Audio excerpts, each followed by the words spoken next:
Os voy a hacer una pequeña introducción de dónde vengo yo, cómo llegué a ellos. Y bueno, y luego los repasamos. Va a ser un pequeño repaso, va a ser un resumen, ¿vale? Este modelo de trabajo lo desarrollamos como hace 10 años un grupo que nos reunieron, un grupo de gente.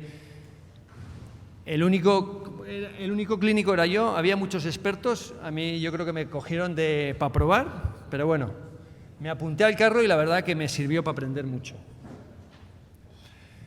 Tradicionalmente, el tratamiento, cuando yo empecé a trabajar, el objetivo fundamental que teníamos con nuestros pacientes, o que tenía yo con mis pacientes, era devolverles la función, que pudiesen comer, que no tuviesen dolor. Sabemos que la caries es un proceso que empieza en una fase microscópica, que avanza hacia madura la placa bacteriana, se produce una placa más compleja, que en el caso de que sea patógena, produce una desmineralización con una lesión de mancha blanca, lesión de dentina, hasta que llegamos a la destrucción total del diente. Generalmente, en esa época, trabajábamos en la última fase de la enfermedad. Era una odontología muy artesanal, muy manual. Nuestros objetivos eran ser muy habilidosos con las manos.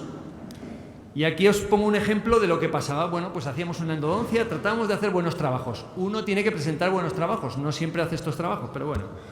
Hacíamos una corona y una endodoncia, la revisábamos a los 12 meses al paciente, a ver cómo iba.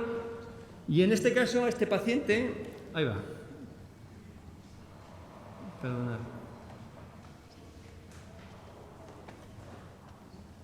Le dolía este diente. En aquel entonces dolor significaba que había que quitar el nervio. No me planteaba análisis funcionales, no me planteaba vitalidad del diente, sino que directamente quitaba el nervio y me quedaba tan ancho. Me venía el paciente, lo seguía en los controles y a los 2 años me encontraba con que tenían caries por aquí, caries por aquí. Y bueno, pues esto es lo que me iba encontrando. Pero bueno, tampoco era muy consciente de la realidad y lo que nos íbamos comprendiendo en aquella época, que el ciclo de tratamiento del diente, conforme lo íbamos arreglando, lo íbamos debilitando y íbamos acortando el ciclo de vida del diente. Esto es lo que saqué de esa etapa profesional mía hasta que llegábamos a la pérdida del diente. Ya di un paso hacia adelante y empecé a comprender, claro, que la caries era una enfermedad infecciosa. Ya para mí fue un avance y que había que tratar también esa infección, que esa placa que se formaba eran un conjunto de bacterias que nos producían la caries. Veníamos además de los modelos de la medicina, básicamente de Pasteur, de las vacunas, de los antibióticos, y nuestro objetivo básicamente era poner medidas que nos protegiesen al diente. Esta era la clásica prevención que hacíamos antes. Entonces nuestro sueño era eliminar todas las bacterias, quitar todas las bacterias porque eran las causantes de nuestro problema. Empezamos a tratar de encontrar el santo grial y bueno, pues una manera de reducir la placa bacteriana era el cepillado o el flúor, pero los pacientes se cepillaban, utilizaban flúor y seguían viniéndonos con caries. Teníamos otros pacientes que estaban llenos de placa y que no nos daban ningún problema. Otros les mandábamos antimicrobianos y tampoco nos acababan de resolver el problema. Nos decían que era un problema de azúcar y aunque sabemos que tiene mucha influencia, teníamos pacientes que comiendo azúcar no nos desarrollaban mucha caries. Y es más significativo que en las tribus de Brasil, tribus aisladas, que no tienen medidas de higiene tan sofisticadas como las que tenemos nosotros, y que no van regularmente al dentista, los índices de caries y de enfermedad periodontal eran muy bajos. Entonces, yo estaba que no sabía ni para dónde iba. Y además, la farmacéutica, la medicina, nos seducía con tratamientos que nos hacían pensar que íbamos a poder resolver este problema fácilmente. Entonces, ahí yo estaba bloqueado y veía que al final no sabíamos cuál era la causa del problema, cuál era la causa que en ciertos pacientes nos llevaban a tener caries y en otros no. Entonces, la tercera etapa, que es un poco donde ya entra un poco y empezamos a desarrollar los modelos de mínima intervención, cuando vemos una caries, el componente más importante es entender por qué este paciente tiene caries. yo ya he llegado a comprender que los pacientes no desarrollan caries o problemas periodontales porque genéticamente tengan una predisposición, sino que si ponemos las circunstancias favorables para que las desarrollen, las van a desarrollar. De hecho, tenemos este chico que no tiene ninguna lesión de caries, vino a vivir a Pamplona, es estadounidense y circunstancias de la vida entró en depresión. Le mandaron antidepresivos, cayó por la consulta, le revisamos los marcadores biológicos y los tenía alterados.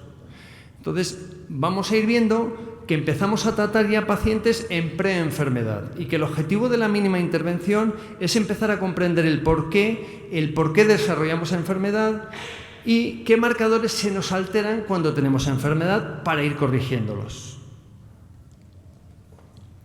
Comprendemos que la enfermedad de caries, la enfermedad periodontal, las enfermedades de la boca las consideramos enfermedades complejas, son enfermedades de carácter multifactorial, como puede ser la diabetes, el cáncer. Entonces, cuando una enfermedad es de carácter multifactorial, es difícil encontrar una medida que te la solucione. Entonces, ya hemos comprendido que la solución no está en las restauraciones, por muy buenas que las hagamos. Es más, todos vemos mierdas de restauraciones que no dan ningún problema. Hemos comprendido que tampoco es una cuestión de cepillado y de flúor, aunque tiene mucha influencia. El objetivo es encontrar un equilibrio en el medio oral. Y ese equilibrio nos lo van a dar una serie de factores. El camino es largo, yo creo que tendremos que progresar, pero vamos a ir viendo. Entonces venimos de querer eliminar todas las bacterias y vamos hacia modelos que lo que tratan es de encontrar el equilibrio en esa boca, favorecer el desarrollo de bacterias saludables. Vamos a ver que en este proceso de caries hay un montón de factores que están involucrados. Ya entro un poco en el modelo de mínima intervención. Los principios de mínima intervención son modelos de aplicación clínica. Yo soy clínico, yo no soy investigador, no tengo la suerte. Luego tendremos mañana la oportunidad de ver a investigadores que nos van a dar información y yo creo que nos van a traer más oportunidades de desarrollo en este tipo de modelos. Los principios de los modelos de mínima intervención básicamente es diagnóstico precoz. Programas de prevención veremos que son individualizados. Cuando tenemos que tratar, vamos a tratar con modelos de mínima intervención, que son modelos de baja agresividad. Y vamos a ver que necesitamos tener al paciente en control, que necesitamos monitorizarlo. Cuando hablamos de diagnóstico precoz, estamos hablando... Voy a hacer un paseo por todos estos conceptos porque cada uno de ellos me exigiría tiempo. Cuando hablamos de diagnóstico precoz, hablamos de detección precoz, hablamos de análisis de factores de riesgo, hablamos de la clasificación del riesgo del paciente y del codiagnóstico. Evidentemente, cuando hablamos de detección precoz, hay que empezar cuanto antes a empezar a trabajar a los pacientes en salud, no hay que esperar a que nos desarrollen enfermedad. Evidentemente, si vamos a tratar una lesión en fases tempranas, lo más rápido que podamos. Seguimos el protocolo de ICATS, que para trabajar lesiones incipientes es el más sencillo. No os hablo mucho porque a lo largo de la mañana ya os han explicado un poco cómo va. Cuando tratamos una caries, queremos comprender si esa caries es activa o es detenida. Sí que es verdad que en el día a día la caries activa es una caries que, como todos sabemos, que sigue progresando, y la caries detenida es una caries que no progresa hacia la desmineralización.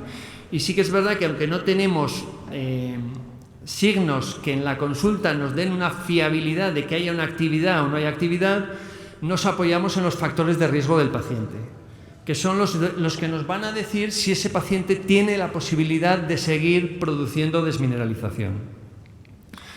Nos apoyamos también mucho en el Caries Balance de Featherstone. Yo tuve la oportunidad de hacer el certificado con Featherstone del Cambra, y este modelo, que realmente ha sido posterior, se apoya mucho en su filosofía de trabajo. También os quería decir que yo no creo que sea tanto un problema de modelo de trabajo. Yo sigo tengo experiencia con y me va bien, pero yo creo que hay un montón. Es más cuestión de la actitud del profesional hacia el paciente.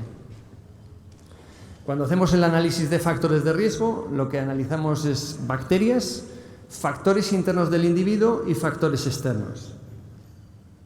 Las bacterias básicamente son el mecanismo de protección natural de la boca. Y como vemos en la hipótesis de la placa ecológica, cuando hay un estrés, como por ejemplo un exceso de azúcar, se produce una producción ácida de esas bacterias que tenemos en la boca. Eso genera un cambio ambiental que hace que la boca pase de un pH neutro a un pH ácido, y un cambio ecológico. En una boca sana dominan las bacterias que yo digo protectoras, saludables, que son las bacterias residentes, que son las bacterias normales de una boca. Cuando las circunstancias cambian, se produce un cambio ecológico y se generan un poco lo que son las bacterias patógenas. Entonces pasamos de un proceso de salud a un proceso de enfermedad, que lo que nos reúne aquí ahora mismo es la caries, ¿vale? Entonces indico el pH porque tenemos indicadores que nos van a decir si una placa es ácida o no es ácida. Tenemos hoy productos de utilización en la práctica diaria muy sencillos, como un control de placa, que nos permiten ver cuánta placa tenemos, cuánta placa producimos. Si esa placa es joven, que sería esta placa rosita que vemos, que yo creo que todos los conocemos. Si la placa es más oscura, sabemos que es una placa madura. Esto era bastante frecuente hasta ahora, sabíamos cuánta placa, dónde se localizaba, cómo era, pero ahora ya yo creo que es un gran avance que tener ese mismo test nos dice si esa placa es ácida, porque esa placa ácida nos va a decir que el componente de desmineralización y de riesgo de caries es alto. Entonces tenemos un marcador que nos está diciendo que tenemos una placa cariógena, con lo cual ese paciente lo tenemos que trabajar más a nivel de caries. Si vemos esta boca es una boca con poca placa, pero es una placa muy ácida. Entonces, test sencillos de utilización en la consulta nos empiezan a dar respuestas de por qué un paciente nos va a poder desarrollar caries o no nos va a poder desarrollar caries. Una vez que hemos visto las bacterias, tenemos una diversidad biológica terrible, tenemos circunstancias anatómicas de porosidad que nos influyen, tenemos grupos de edad a los que estamos pendientes, tenemos pasado de enfermedad, que es un indicador que ya nos está diciendo, tenemos otras enfermedades como la enfermedad periodontal, que ya sabemos que cuando las raíces se exponen, el pH crítico de las raíces es de 6,7, con lo cual el riesgo de caries se nos dispara, tenemos alteraciones funcionales que nos afectan. Sabemos que la tremenda relación entre el estado sistémico y el estado de salud oral, cada vez tenemos una visión más global, y como se habló de la saliva, tenemos unos test que luego los vamos a ver, que son muy sencillitos, que nos van a dar una situación de cómo estamos. Una vez que hemos analizado los internos, entramos en los externos, por supuesto analizamos dieta. Pongo la Coca-Cola o el Pepsi porque es el paradigma de una bebida que se consume mucho, que tiene mucho azúcar, que tiene un pH muy ácido, porque es importante el pH de los alimentos, porque sabemos que los pH ácidos nos descienden el pH de la boca y nos favorecen caries, desgastes. Y además tiene ácido fosfórico, que todos lo conocemos. Tienen ácido fosfórico, ácido cítrico, ácido carbónico. Esto es una bomba. Tenemos hábitos de consumo, nuevas adicciones, medicaciones. Para los niños, ya sabéis, ibuprofeno y paracetamol con azúcar. Básicamente, en pacientes de alto riesgo tenemos que tratar de ir a medicaciones sin azúcar. Ortodoncia, tratamientos complejos. Los tratamientos complejos nos exigen desafíos nuevos, medidas de higiene, los cuidados de las madres. Pues una madre así, pues un niño pequeño ya nos venía con pequeñas caries. Tratamos de analizar grupos de riesgo, por ejemplo, los taxistas, los policías. Las profesiones que tienen que esperar mucho son profesiones que picotean mucho y que tienen más hábitos que aumentan el riesgo. El nivel socioeconómico, antes hablábamos con Fede que hay unas bolsas de pacientes, yo tengo consulta privada y que no son rentables en las consultas dentales, y esos los debería de asumir la red pública, porque en la consulta son muy difíciles de manejar. En definitiva, que estamos en una profesión donde nos hemos súper especializado, y yo creo que vamos a tener que echar una marcha atrás y tener una visión súper generalista. Tenemos que cambiar un poco y empezar a tener, por lo menos los que queremos hacer prevención, tener una visión panorámica de la situación de la realidad del paciente.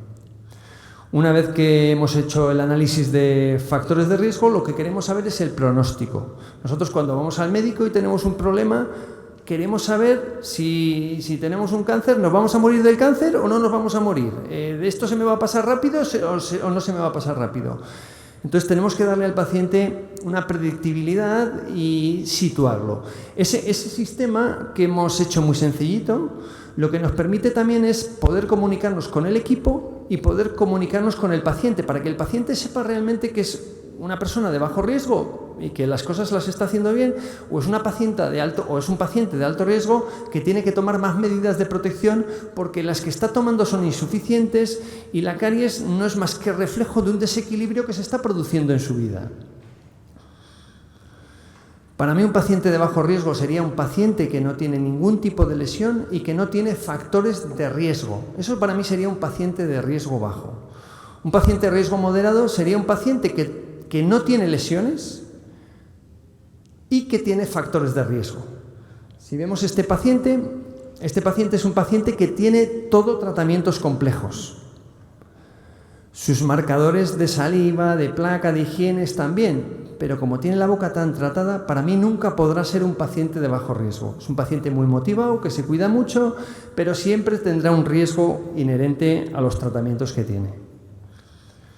Este es el otro que hemos visto antes. Es un paciente que está tomando antidepresivos, que tiene el flujo salival bajo.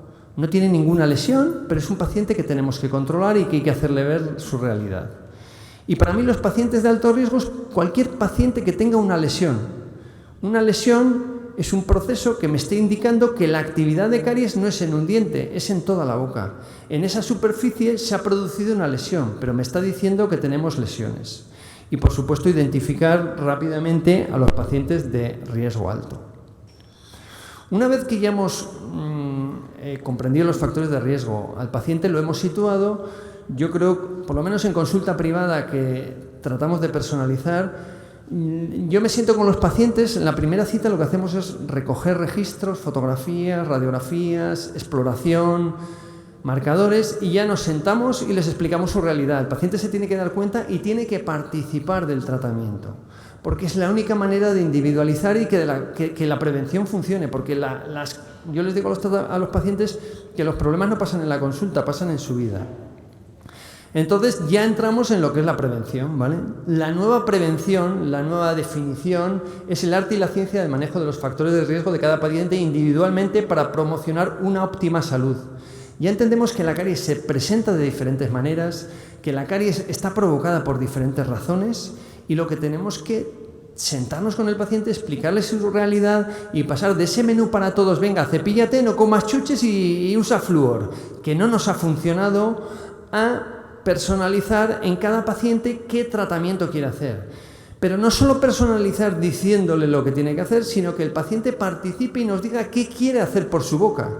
Nosotros le ofrecemos, porque la prevención a día de hoy nos ofrece muchas posibilidades, pasamos de un tratamiento que era siempre sota, caballo y rey a una diversidad de posibilidades muy grande en la que el paciente tiene que tratar de involucrarse y participar. Básicamente es simple, es reducir factores de riesgo y aumentar los factores de protección. Esto es un programa de prevención, pero para eso ha habido que analizar cuál es la realidad del paciente. Los tenemos a nivel genético. Yo espero que mañana la doctora Ferrer y el doctor Mira nos cuenten mucho de estos temas. Estoy entusiasmado por oírlos. Tenemos que trabajar las bacterias, evidentemente utilizamos químicos y en pacientes de alto riesgo de caries yo utilizo clorhexidina, evidentemente que utilizamos todos estos productos químicos, lo que pasa es que los utilizamos con sentido. Sabemos que hay una tremenda relación de la salud general del paciente, tenemos que trabajarlo y por supuesto los hábitos. Evidentemente tratamos de educar, esto yo creo que todos los que hacemos prevención lo tenemos claro, que es que las cosas son más sencillas. Desde luego dieta, desde luego educar desde antes del embarazo. Tenemos un montón de productos de remineralización que me imagino que os habrán hablado. Tenemos un montón de productos de desinfección. Yo voy a significar un poco los sellados, porque yo creo que yo utilizo fundamentalmente sellados de ionómero de vidrio. Me parece que en niños es una herramienta, por lo menos... ¿Perdón? Nada. Yo creo que es una herramienta para la práctica diaria muy útil porque las condiciones del día a día son complicadas, no podemos aislar bien, muchas veces no tenemos 4 manos y estos materiales os presento esta foto, nos permiten sellar en situaciones extremas que de otra manera no sería posible. ¿Qué pretendemos con estos sellados? Estos sellados ya sabemos que se van a caer. O sea, el objetivo ya de los sellados no es que tengan una gran retención. Mi objetivo es proteger una superficie de riesgo y estos materiales nos permiten que esa superficie de riesgo se mineralice. Una vez que se caiga el material, que estos sellados hay que controlarlos, evidentemente, como todos, esa fisura que vamos a ver se remineraliza. Os enseño esta foto porque esta es una paciente de alto riesgo que nos vino, como muchos, tengo el caso completo. Esas fosas estaban blancas, estaban con inicios de caries. Lo único que las sellamos con ionómeros de vidrio y podemos ver las fotos de controles al tiempo que esas fosas ya no tienen el material, aquí lo podemos ver en el lateral, pero esas fosas están remineralizadas. Esas fosas ya no tienen el riesgo. Y además jugamos con que son materiales hidrofílicos que generalmente el fondo de las fosas de los dientes puede tener agua. Entonces un material hidrofílico va a ir hacia el agua, con lo cual nos va a permitir que la penetrabilidad de este material sea mayor. Yo creo que por la práctica clínica, por las circunstancias de la boca de los pacientes y de los niños, yo creo que es un material interesante que creo que tenéis que probar. Y luego ya cada uno... De hecho yo selladores utilizo, pero ya cuando utilizo selladores de resina utilizo fluidos. Grabo, pongo adhesivo y pongo un fluido. Si necesito sellar y dar estabilidad, que me puede pasar en un adulto, lo que utilizo ya es un material de resina que me dé una estabilidad y que me dé un mayor control de lo que estoy haciendo. Una vez que hemos controlado los factores de riesgo, que ya tenemos al paciente en control, tenemos que tratarlo, ¿vale? Generalmente los tratamientos tradicionales han sido bastante agresivos. Tratamos de detectar las lesiones, como hemos visto, precozmente, no siempre es posible, pero lo que sí tenemos que tener cuidado es que tratamos, porque si solo tratamos la lesión y no prevenimos, tendremos una recidiva de caries en esta lesión, ¿vale? ¿Cuánta dentina hay que remover? Bueno, el enfoque tradicional, ya decía Black, es mejor exponer la pulpa de un diente que dejarlo cubierto solo con la dentina reblandecida. Este concepto es el que ha sido el tradicional. Teníamos una caries, abríamos con la fresa, evidentemente esto generaba mucho daño a nivel pulpar y luego además para confiarnos de que estaría bien limpio pasábamos la sonda. Sin pararnos a pensar que realmente el complejo dentinopulpar está lleno de ameloblastos y realmente estamos produciendo una exposición pulpar y estamos haciendo un daño pulpar. En definitiva, ¿qué es la caries? ¿Cuánto quitamos? La caries es ese tejido desestructurado, ese tejido... Y generalmente cuando nosotros hacemos un tratamiento convencional, generalmente arrastramos mucho tejido que no es carioso. Este hombre, John Thomas, que es el fundador de la Sociedad Odontológica de Londres, fijaros, ya en 1859 decía: es mejor dejar una capa de distinto color de dentina y permitir que permanezca para la protección de la pulpa en lugar de correr el riesgo de sacrificar el diente. Vamos a ir viendo que ya cuando removemos, Edwina Keats, que es otra de las referentes, ya decía, a día de hoy no está justificada, está justificado dejar dentina infectada, y vamos a ver un poquito qué criterios seguimos en la práctica diaria en la clínica, ¿vale? Nosotros cuando tenemos una caries, esta es la parte de esmalte, esto sería lo que es ese tejido desestructurado, ponzoñoso, que no tiene ninguna utilidad, y este sería un tejido que ya no lo removemos. ¿Qué removemos realmente? Bueno, vamos a ir viendo. Esto nos genera... Cuando utilizamos, genera un tapón de... Yo utilizo fundamentalmente ionómeros, utilizo resinas también, pero utilizo mucho ionómero, porque lo que busco es recuperar eso, tener un buen sellado de esa zona, un sellado natural que sea estable en el tiempo, porque me interesa que no me penetren las bacterias, ¿vale? Utilizaremos sequia, luego os explico un poquito el porqué. Parezco muy comercial, pero realmente no soy tan comercial. He llegado al convencimiento y trabajo con ellos porque realmente creo que son los materiales de utilidad. Yo creo que los que me conocéis ya lo sabéis.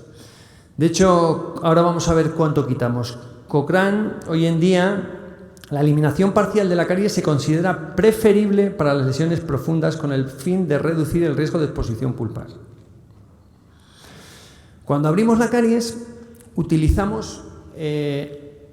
tratamos de utilizar instrumental rotatorio de baja velocidad, tratamos de utilizar fresas pequeñas redondas para hacer las aperturas en esmalte, porque sabemos que las fresas nos producen muchos microcracks y muchas roturas del esmalte.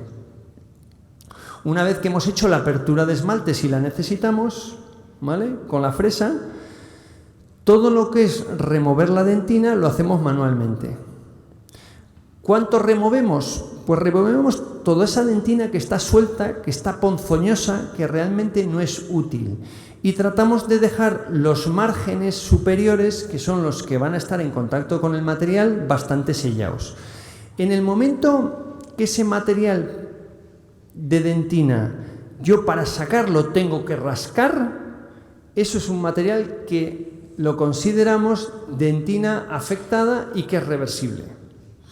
En el caso de que quedaría caries, tampoco me preocuparía mucho, porque en la medida que tenemos un material que nos dé estabilidad en el sellado y a esas bacterias no le lleguen nutrientes y no produzcan una metabolización, el proceso de caries es muy difícil que avance, y si avanza, avanzará más lentamente que lo que yo avanzo rascando con una cucharilla o metiendo un instrumental. Entonces, utilizamos ionómeros de vidrio. Tenemos ionómeros de vidrio de alta viscosidad, que son materiales que son muy cómodos de trabajar y además nos están dando ya unas propiedades mecánicas bastante buenas. Se produce una precipitación con el diente, hay un intercambio de iones porque tienen una base ácida y producen una capa hipermineralizada, un tapón hipermineralizado, que es una barrera que nos permite estar seguros de que ahí la dificultad de penetración de las bacterias va a ser mayor en el caso de una caries secundaria. Y en la parte superficial de los ionómeros ponemos un coat. Sabemos que el ionómero es un material de peores propiedades ópticas y peores propiedades mecánicas que los composites. Entonces, en el día a día lo que estamos haciendo es una falsa técnica sándwich, que es ponerle una capa de una resina que tiene una penetrabilidad bastante importante y que le va a dar una cierta resistencia a ese ionómero y le va a dar una cierta estética. Evidentemente, posiblemente, los ionómeros tengan ciclos de vida más cortos que el diente. Que eso habrá que verlo, ¿no? Porque participamos con la Universidad de Milán en unas pruebas con cementos de ionómero de vidrio y superaron el 90 y tantos % de los ionómeros los 2 años. Realmente se puede considerar un material definitivo. Pero lo que no nos preocupa tanto, a mí no me preocupa tanto que el ionómero me dure. Si se fractura, reparamos los ionómeros. Ahora lo vamos a ver un poquito. Os presento casos porque mi odontología es una odontología, ya que estamos entre amigos, chorra. Yo no me complico la vida, no tengo grandes desafíos. Yo hago una odontología sencilla, no me complico la existencia, ¿vale? Pero lo que sí, como utilizo ionómeros, lo que hago es reparar, pero reparo composites, reparo ionómeros, lo que trato es de intervenir lo menos posible. Y si tengo una fractura, si tengo una filtración y veo que el paciente está en control, que el diente no necesita que yo le remueva todo, no se lo removemos. Una vez que hemos utilizado procedimientos de mínima intervención, pasamos a la fase de control. Para mí es clave. Yo creo que en estos modelos de trabajo lo más importante es tener un sistema de organización que funcione.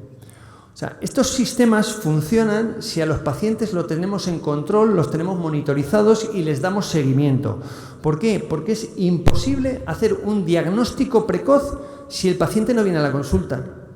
Los pacientes detectan la enfermedad en fases avanzadas. Entonces, es responsabilidad nuestra llamar a los pacientes. ¿vale? Ya decía Heráclito que en medicina lo único constante es el cambio. Entonces, nosotros monitorizamos a los pacientes de por vida. No solo de caries, sino que cuando nos viene un paciente le hacemos un análisis dental, un análisis periodontal y un análisis funcional. Y en función del riesgo los monitorizamos. Para mí un paciente normal que está en salud lo reviso una vez al año. Si el paciente es un paciente con un riesgo moderado, que tiene algo que me preocupe, pero lo vemos cada 6 meses. Yo en la consulta, aquí hay criterios más cerrados. Yo soy flexible. En las consultas tenemos que movernos un poco también con las apetencias de los pacientes. Y en pacientes de muy alto riesgo, pues los vemos con más frecuencia. Yendo un poquito ya a la conclusión de este paseo por lo que es el modelo, porque habría muchos puntos para hablar más a fondo, hemos pasado de una odontología que era la extracción a una fase donde tratábamos, intentamos hacer prevención y ahora cada vez trabajamos más en estas fases. Yo cada vez me vienen más pacientes en salud que lo que quieren es saber cómo están y ver y monitorizarlos, mantenerlos en salud. Yo os diría que tengo un pool de pacientes, pero un pool de pacientes enorme de gente que está en salud y lo que ya trabaja la salud. Tenemos que empezar a entender que la salud tiene un coste de mantenimiento y que es fundamental que la trabajemos como hacemos ejercicio, como comemos bien, pues el dentista es parte de ese. Entonces hemos pasado del tratamiento de la enfermedad a la prevención, esa prevención simplista que no ha funcionado y que además todo el mundo hace prevención. Yo me sorprendo porque yo la hago y la hago después de muchos años con muchas dificultades y con muchos marrones y con muchos fallos y joder, y les pregunto a los demás y todo el mundo hace prevención. Y luego yo creo que ya hemos pasado lo que es la evaluación de riesgos. Yo veo a un paciente y lo que tengo que analizar en qué situación está, qué riesgos tiene de producirme caries, qué riesgo tiene de producirme problemas funcionales, qué riesgo tiene de producirme problemas periodontales. Y con todo esto os dejo. No me extiendo más y agradeceros vuestra atención porque en la hora de la siesta pues ya veo que ha habido pocas cabezadas, con lo cual me doy por satisfecho.